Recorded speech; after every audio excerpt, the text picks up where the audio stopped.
Good evening, everyone, and welcome to tonight's episode of Ask Leah.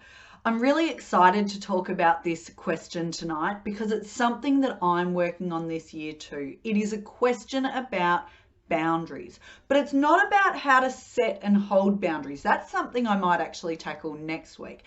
This question came from someone who said, what do I do if me holding a boundary upsets or disappoints someone else?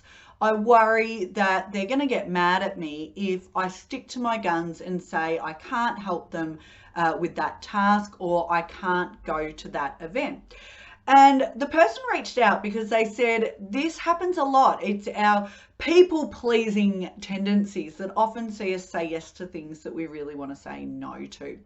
So I wanted to start off by reading this brilliant quote from the fabulous Glennon Doyle from her book Untamed. And it goes like this.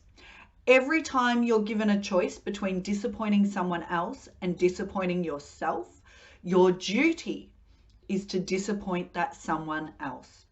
Your job throughout your entire life is to disappoint as many people as it takes to avoid disappointing yourself. Now, that is easier said than done, okay? Because we do want people to like us. But as Glennon's quote, and as this person rightly pointed out, when we do say yes to that thing to avoid disappointing someone else, we do end up, kicking ourselves, feeling resentful because we didn't want to do it in the first place. So let's address this. First off, you cannot please all the people all the time. Even if you say yes to everything, someone will be disappointed with you, okay?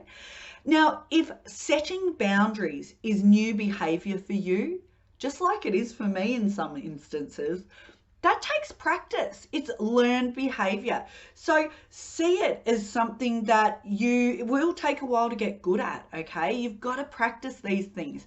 And similarly, if you setting boundaries is new for you, it's going to take a while for those people around you, your colleagues, your family, your friends, your partner, your kids, to get used to it as well. We have to teach people how we want to be treated by what we allow, by what we stop, by what we put up with, okay? We teach people that. So it's a learning for them too. How can we help people learn? Sometimes it's about sharing that you are working on boundaries. So at the start of this year, I flagged with some people that I had to get better at protecting my energy and protecting my time. So it has to either be a hell yes for me or an F no. Okay, it's a hell yes or an F no. I need to stop saying yes to those things in the middle that I'm kind of like, oh yeah, I should, could, would do that. Because my health, my energy is really precious when I am under the pump so much like I am.